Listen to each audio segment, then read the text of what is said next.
Di, natural lang po, hindi ko rin po sila masisisi kung madalas nila akong tanongin tungkol sa amin dalawa ni Iya kasi siguro dahil sa dati kami magkasama. Yung totoo lang, sa pakita pag di na totoo. Sabi ko sa kanya na, ganun ba? So, ano ba talaga kayong dalawa ni Iya? Sa pagkakaalam sa akin lang po, nakikita ko lang po kay Iya. Gusto niya ako. Feeling mo to? Gago, saan pupunta? Saan ka pupunta? Kaya pakwento kita dito, maalis ka? Tama ba yun? Hindi yata to nagsasabi na totoo. Hindi yan nagsasabi ng totoo, ate. Sinungaling ka talaga. Hindi ko sinabi na gustong-gusto mo ko. Sabi ko sa nila, wala naman po akong wala naman po. Talagang close lang talaga kami ni Iya. Tapos, yung mga, minsan po, may pinag-uusapan po kami seryoso mga bagay. Kaya doon po siguro nagdudula sila. Sabi ko, yun lang. Wala na siyang ibang tanong. Tapos sabi ko niya na, posible bang may mas malalim pang relasyon sa pagiging sa dalawa ni Iya. Tapos sabi ko tapos tinanong nila. Tapos sabi ko, hindi ko po alam sa ganito. Talaga? Totoo? Tapos sabi ko, opo, alam ko na crush ako ni Iya. Tapos alam ko niya na crush ko siya, pero sabi po, wala po akong plano na dumating sa ganung dumating doon. Sabi ko, wala po akong plano. Kaya hindi ko si Iya ang gusto kong makasama. Are you sure? Talaga? Totoo? Hindi ko sinabi. Yun lang. Talaga? Yun lang. Talaga? Totoo? Sige, kung maiwan niyo. Hindi, yun lang sabi ko. Kung maiwan niyo siya. Sige, yung tinanong sa inyo. Tapos yung ibang tanong nila tungkol na sa pamilya, mga bisyo ko. Talaga? Totoo? Sa akin, concern about family eh. Ang talaga, about sa atin eh. Tapos, Yung sabi ko, ang una ko sinabi mo, mahal mo ako? Hindi mo, wala akong sinabing gano'n. Hello? Nananaginip ka na buhay, ha? Tapos mag-grip mo kita dyan. Si Daddy, hello Daddy. Sabi nga sa kanya, Ate Us na huwag na yung gripo-gripo kasi pangit pakinggan, di ba? Di ba?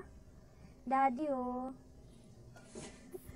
Tapos, Una ko kasi tinanong, sabi ko, pagka-close ba sa isang lalaki, there's a tendency ba na ma-fall in love ka? Sabi ko. Sabi niya, ano? sige, tatagalogin ko siya. Hindi ako nakikinig eh. Tinitingnan. Ayun. Yun naman pala kasi Tapos, pag close ka ba sa isang lalaki, ibig sabihin ba nun, may tendency ba na ma-fall in love ka? Sabi ko. Sabi niya, malamang kasi ganun. Kasi lagi mo siyang kasama. Tapos syempre pinangalanan ko na.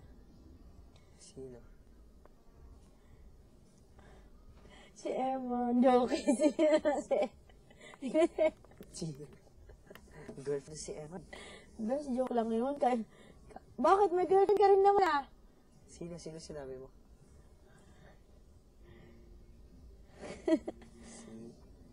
Ikaw nga. Ako? Sabi ko na nga ba eh. Sige. Pero ang tanong ko is may tendency po ba gano'n? Sabi ko. Kasi close kami ni ganito, ganyan.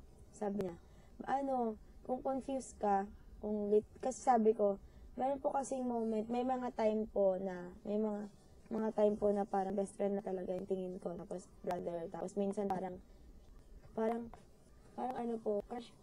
crush ko po siya.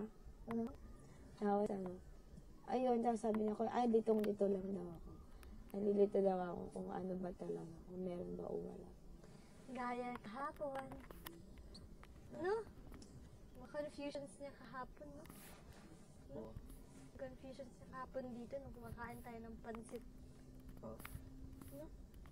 Hindi nga ako nagsasalita nun. Oo nga eh. Buhay, pag-ibig. Tapos, ano pa iba? Kung kayo una, hindi ako umiga ako. Bakit? Yung, Squish ayos, squish, halika, Iya. Halika, Iya, Tapos? urong ka dito. Ayoko. Urong ka dito. Hindi, wag na lang. Para warm. Wag na. Tapos, di ba buti pala na may crush kayo sa isa't isa. Tapos, sinabi ko na okay po, gaganon ako talagang kay Doc Randy. Okay po. Ay, papakit kay Doc Randy. Baka pag ako nainis din, pag sinabi ko, Doc, kayo crush ko, patay-patay. Joke. Tapos, ano naman, dumalaki yung ulo niya. tapos, ano pa?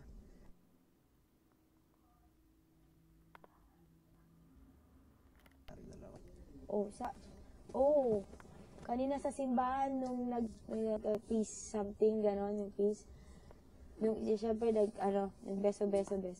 Si Kuya Von, nung tayo na nagturo na yung camera, malaki sa buhay.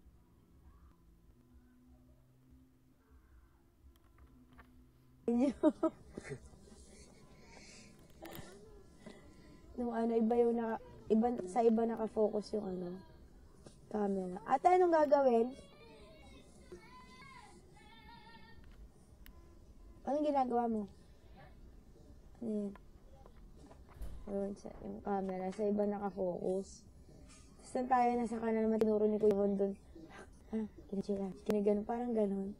Sabi ko, ano ba yan?